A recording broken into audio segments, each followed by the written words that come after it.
atau image yang ada noise-nya, kemudian setelah diolah kita mendapatkan image yang lebih bersih.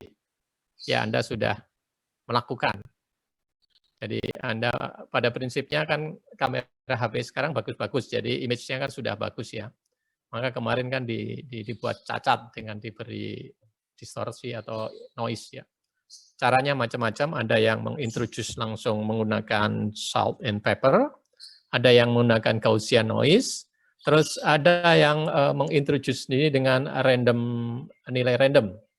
Terus kalau Anda lihat beberapa itu tidak menghasilkan filtering yang bagus, beberapa menghasilkan filter yang bagus. Itu karena perilaku dari noise yang ada. Ini contohnya yang ini, low level. Terus yang mid level itu Anda diharapkan bisa mendeteksi atau mentreatment features atau karakteristik atau bagian-bagian dari image yang dimaksud. Nah, terus yang bagian yang paling tinggi itu melakukan analisis terhadap features yang dimaksud. Jadi sebenarnya high level dan mid level itu berhubungan. Oke. Sekarang kita mulai dari yang paling dasar, image to image. Oke. Ini adalah foto pernikahan, ya. Terus kemudian ini menggunakan edge detector, jadi dia menemukan konturnya. Ini edge image, terus kemudian dari edge image itu diberi garis, oke, menggunakan teknik data struktur. Nah ini low levelnya itu bagian ini dari image-nya itu yang sebelumnya itu foto pernikahan saja, terus kemudian diberi tambahan ini bunga-bunga di sekitarnya. Oke. Jadi ada bunga-bunga di sekitarnya, ini low levelnya. Oke. Terus kemudian mid levelnya itu sekarang ketemunya garis seperti ini. Oke. Ini mid levelnya ya. Jadi target Anda yang pertama itu adalah contohnya seperti ini. Ini kalau menggunakan, ini bisa menggunakan dan sebagainya yang sudah kemarin kita lakukan ya. Hanya dua image yang ini setengahnya, yang tengah ini dilubangi supaya muncul pengantennya. Itu ada trik-triknya, nanti ada yang akan lebih bisa dibanding saya. Oke. Terus high levelnya seperti ini. Ini adalah low levelnya akan edge image, jadi dia semakin tajam. Mid levelnya ini akan ketemu garis yang lebih tebal seperti tadi. High levelnya itu bisa ketemu bahwa oh yang bukan gedung dihapus. Oke. Jadi kendaraan yang di depan ini bisa hilang, ketemu gedungnya. Oke, ini. Nah, teknik ini adalah salah satunya adalah building recognition. Oke. Low level, high level itu ketemu garis-garisnya ini, mid levelnya itu ketemu ini. High levelnya itu, ini kan ada mobilnya di depan ini hilang, nanti disisakan building. Ini adalah 3 tantangan ujian Anda. Ya, ini salah satu contohnya. Nah, sekarang contoh dari mid level. Oke. Jadi features atau bagian-bagian dari bangunan ini sekarang dikenali. Nah, contohnya yang bagian depan ini sekarang warnanya jadi merah, langitnya dibuat biru, terus bangunannya kelihatan. Oke. Ini dengan homogeneous color. Jadi dari original menuju ke bangunan, pohon, sama ini dibagi sesuai dengan warnanya. Jadi ini kalau Anda skripsi dengan Pak Bowo, nanti akan melakukan ini, yang mid level ini. Terus kemudian nanti menganalisis berapa luasan hutan atau daerah terbatas, itu akan menuju ke high levelnya. Tetapi sudah ada softwarenya, jadi tinggal dimasukkan ini jalan. Nah, sekarang Anda melakukannya. Jadi tidak menggunakan sebuah simulator, tapi Anda melakukan. Jadi ini sebenarnya kalau sampai ini sudah jadi satu buah skripsi. Oke. Ini contohnya seperti ini. Ada 3 foto seperti ini. Oke. Ini kalau Anda membuka sebuah situs, klik foto yang ada gambar penggunanya. Oke, maka Anda akan mengklik foto nomor berapa? 1, 2, 3. 1. Nomor 1, klik gitu ya. Terus kalau ini, klik semua gambar yang ada pohonnya.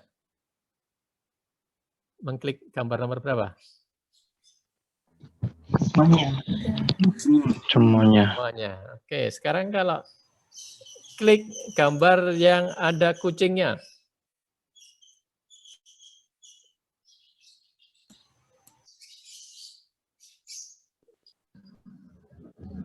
Tidak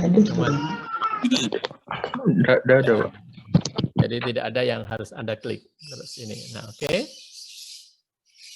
Nah, ini kalau sudah sampai ke level ketiga, Anda harus bisa melakukan yang ini. Nah, ini akan ujian soal ketiga. Oke, jadi soal pertama, soal kedua, dan soal ketiga. Nah, sekarang mari kita berbicara tentang teknik yang paling mudah. Dan ini yang harus yang Anda. Jadi saya tidak menuntut Anda menggunakan teknik yang paling tinggi, tetapi Anda hanya menggunakan fungsi jadi. Oke, di MATLAB ada fungsi jadinya. Contohnya, ini salah satu dilakukan oleh satu kelompok. Jadi ketika melakukan filter, itu langsung di image filter, jreng, langsung bagus. Bukan itu maksudnya. Kemarin filter yang dilakukan adalah melakukan rata-rata dari sekian buah image. Jadi menggunakan teknik averaging. Ya. Memang ketika dimasukkan image filter dia langsung bagus, tetapi Anda tidak akan begitu memahami di dalamnya seperti apa. Kita sekarang mempelajari bagaimana perilaku dari masing-masing algoritma ini. Nah, teknik yang paling simpel untuk mengenali bagian-bagian tadi itu berbasis pada warna dan tekstur. Oke. Nah, warna dan tekstur. Nah, kemudian warna itu dibuat histogram, teksturnya juga dibuat histogram. Jadi sudah ada beberapa skripsi dengan saya yang melakukan ini. Salah satunya itu kalau saya tidak salah ingat itu mengenali jenis batik. Apakah batik itu batik kawung atau batik parang rusa atau apa, itu menggunakan color histograms. Oke. Dan secara umum ini kalau Anda bisa melakukan, saya pikir ada 2 skripsi dan itu mereka lulus dengan cepat ya karena bisa dikerjakan di rumah. Bisa menggunakan color histogram dan yang kedua menggunakan tekstur histograms. Terus bisa juga menggabungkan keduanya. Nah, teknik ini disebut dengan content-based image retrieval. Oke. Mengenali citra di dalam foto berdasarkan konten. Ya. Oke. Nah, sekarang yang pertama, kalau kita berpikir tentang color space, tadi histogramnya nanti merupakan sebaran dari warna yang ada di dalam foto. Maka ada beberapa jenis color yang muncul di foto, yang paling populer itu adalah RGB. terus kemudian ada HSI atau HSP, ya, dan seterusnya. Ini adalah jenis-jenis color yang ada di dalam pembagian, ya. Maksudnya ketika membangkitkan warna, itu bisa digabungkan warna merah, hijau, dan biru. Oke. Tapi juga bisa hue, terus S itu apa? Ini ada standar kamera, hue, saturation sama intensity-nya. Terus yang ini intensity ditambah 2 channel lagi. Terus ini adalah yang dilakukan oleh TV dan seterusnya. Dan mungkin kita hanya fokus ke RGB saja. Yang lainnya saturasi, hue, ketika Anda menginginkan belajar lebih dalam. Oke, ini adalah contoh dari sebuah image RGB. Jadi image RGB itu bisa dinyatakan di dalam plot 3 dimensi. Yang hijau ke ini X, biru ke sumbu Y, dan merah ke sumbu Y ini ya. Oh, ini biasanya ini ya, Y, X, dan yang ini ke Z. Masing-masing dari 0 sampai 255. Ini juga dari 0 sampai 255, ini 0 sampai 255. Jadi, Anda bisa mengeplotkan ekstraksi green dalam bentuk grayscale. Jadi grayscale-nya green, grayscale-nya red, grayscale-nya blue, kalau dicampur menjadi warna yang kita inginkan. Nah, terus masing-masing itu bisa dinormalisasi. Jadi normalisasi terhadap merah ini seperti ini, normalisasi terhadap hijau itu seperti ini, dan normalisasi terhadap biru seperti ini. Oke. Nah, bagaimana mengubah RGB to YIQ? Oke. Jadi ini luminance, cyan, sama magenta green. Ini ada seperti ini. Jadi ini adalah perubahannya, konversinya.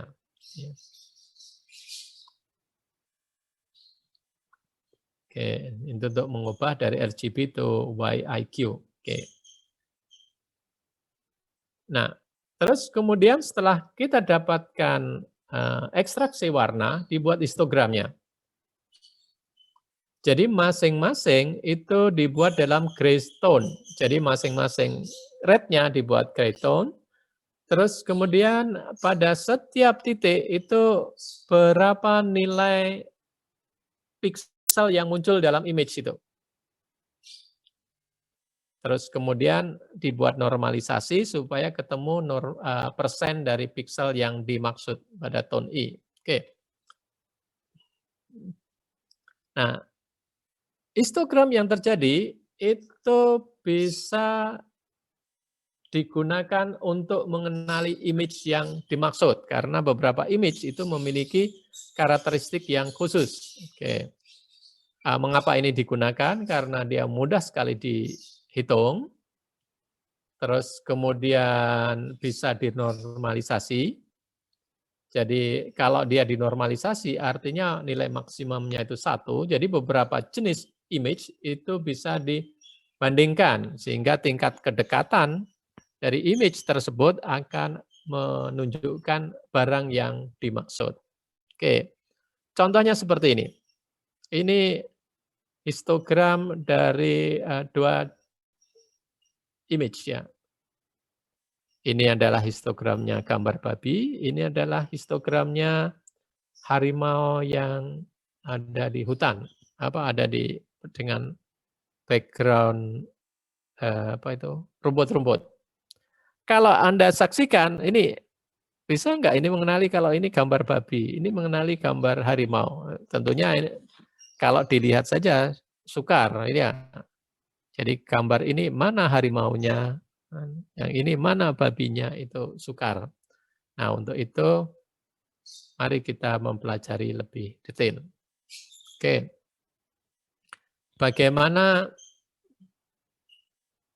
cara membuat histogram?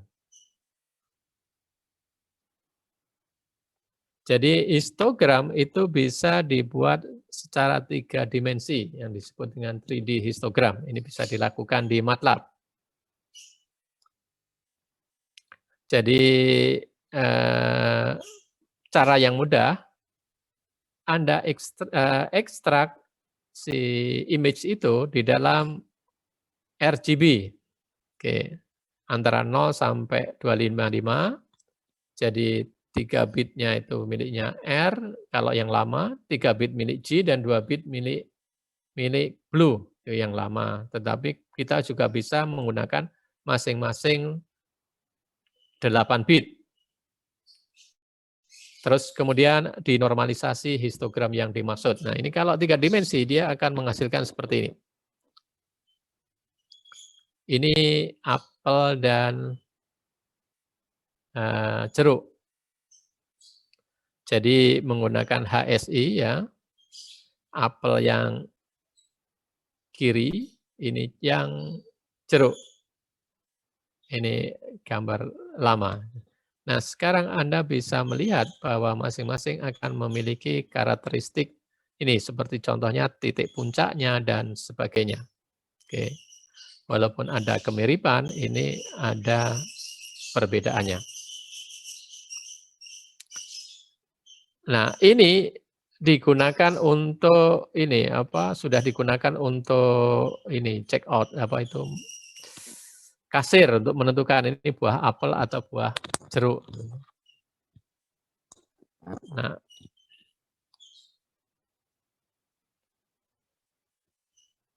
ini adalah regionnya ya.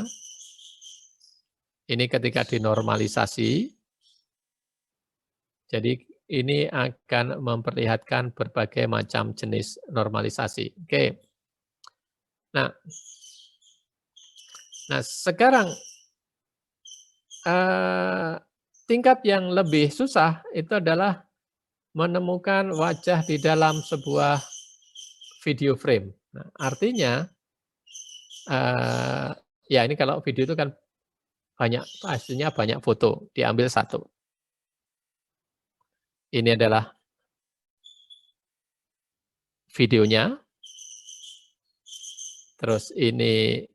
Terus kemudian dia menggunakan teknik RGB, bisa dikenali, oh daerah yang kuning blok ini adalah orangnya. Nah, terus kemudian dia dinyatakan ini adalah orang yang dimaksud. Oke, apakah Anda bisa melakukan ini? Ini adalah histogram 3 dimensi tadi yang dimaksud. Ketika RGB itu diplotkan, ini serial itu akan seperti ini. Terus kemudian Snoopy, gambar Snoopy dalam berbagai bentuk. Ini akan seperti ini histogramnya. Terus histogram itu sangat simple, tetapi bisa digunakan untuk menentukan atau menghapus objek-objek yang tidak diinginkan. Itu teknik histogram tadi ya. Nah, sekarang yang kedua adalah tekstur. Ya, jadi kalau histogramnya warna, tadi tinggal diekstrak ke arah red, green, blue, terus kemudian diplotkan, dibuat normalisasi, kemudian diplotkan. Kira-kira seperti itu. Nah, sekarang yang kedua bagaimana kalau itu tekstur, sehingga kita bisa mengenali apakah itu anggur atau apel, contohnya seperti ini. Nah, ini tekstur ya. Ini warnanya sudah hampir sama, tapi teksturnya macam-macam. Nah, sekarang bagaimana kita mengenali tekstur itu? Oke.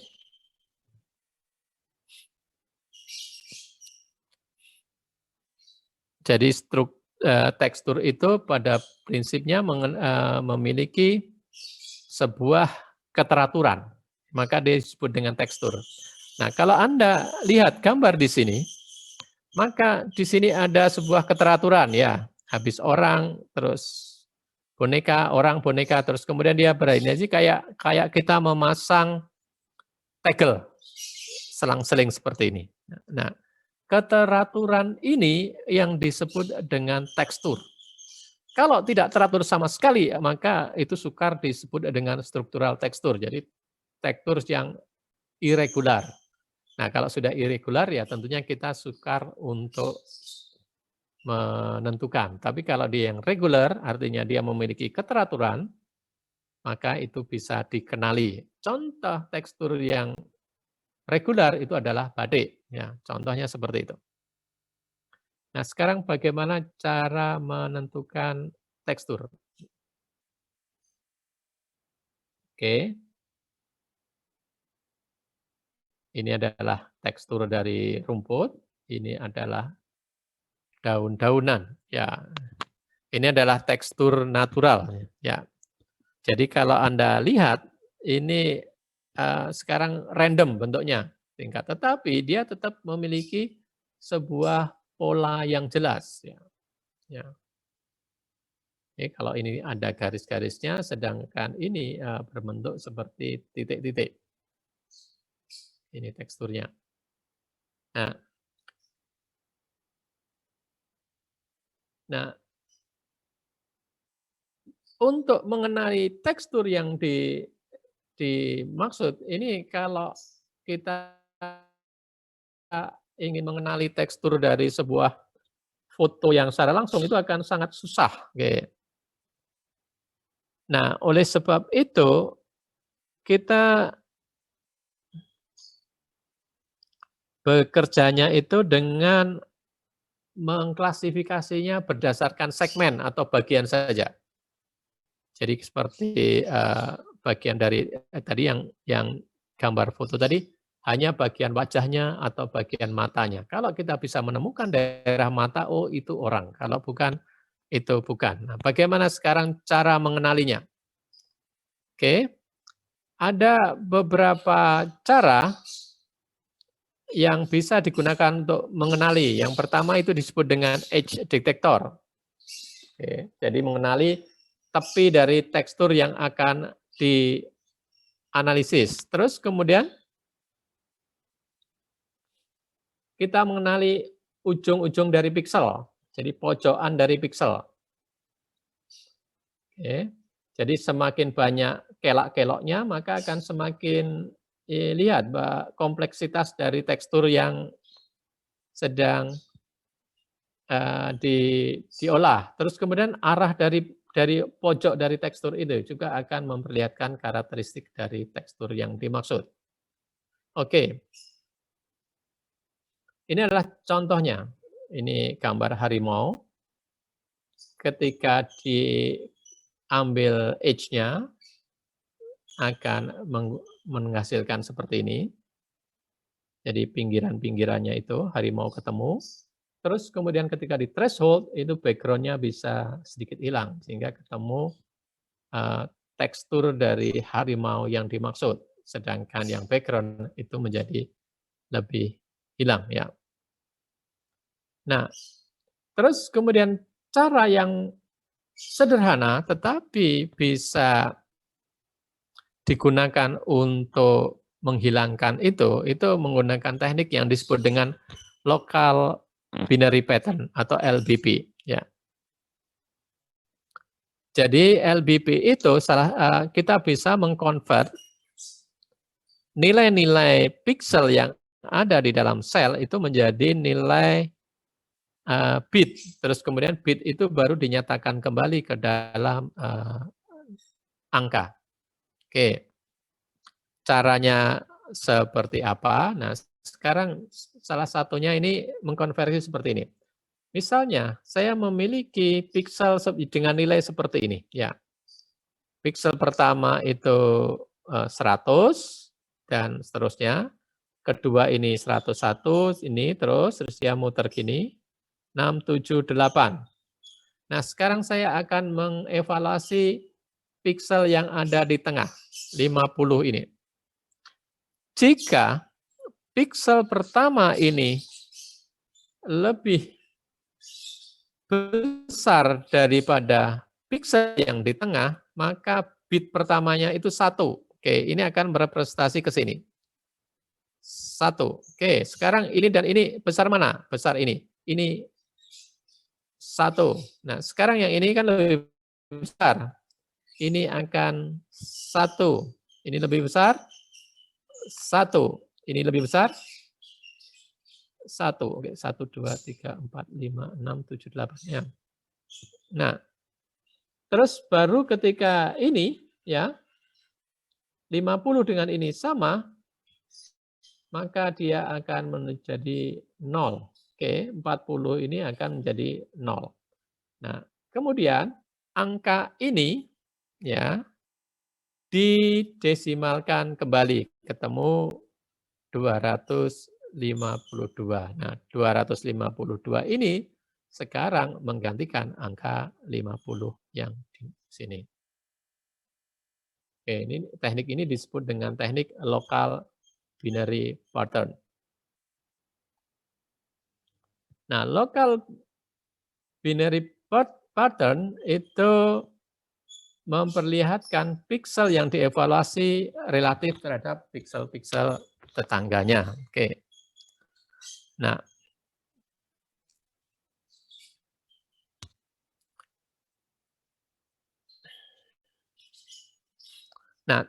terus kemudian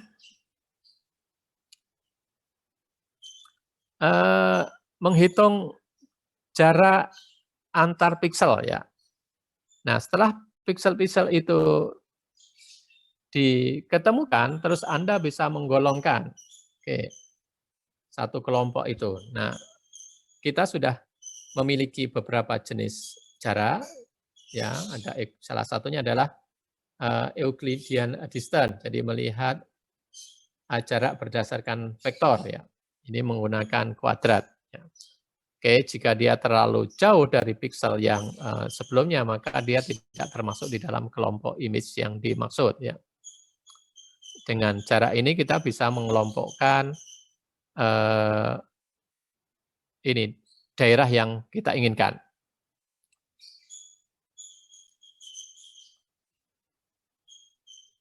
Nah, ini contohnya seperti ini. Ini adalah image aslinya ya. Oh, ini hasil histogramnya, LBP histogram ya, dia akan seperti ini. Dari image kemudian menjadi LBP. Anda lihat di sini, ya, ini rumahnya menjadi hilang. Yang ketemu adalah pohon-pohonnya. Jadi kita bisa menghilangkan rumah dengan local binary pattern. Oke.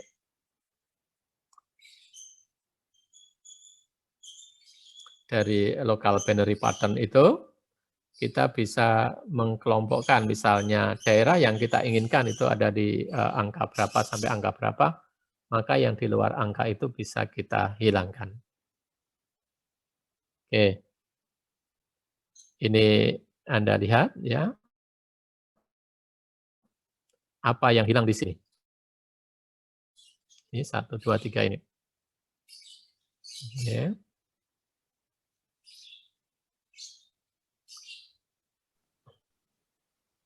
Jadi dari dua ini bisa menemukan image yang sejenis. Jadi misalnya ini rumah ini sama rumah ini nanti bisa dikenali bahwa ini adalah rumah yang sama dengan histogramnya. Ya.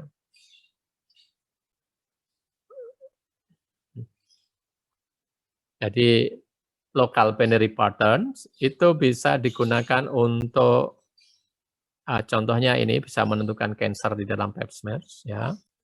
Terus dia bisa menentukan jenis pohon dan bukan pohon. Terus dia juga bisa menentukan ini kelainan di dalam breast. Oke. Oke.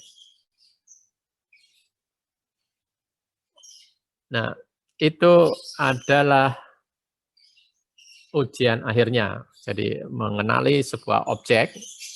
Jadi misalnya dalam foto Anda akan menghilangkan yang lain, misalnya pohonnya, atau Anda menghilangkan yang ini menggunakan local binary pattern. Itu adalah mengapa saya pilih local binary pattern, karena ini merupakan metode yang cukup sederhana tetapi mudah dilakukan. Oke. Oke. Bentar ya.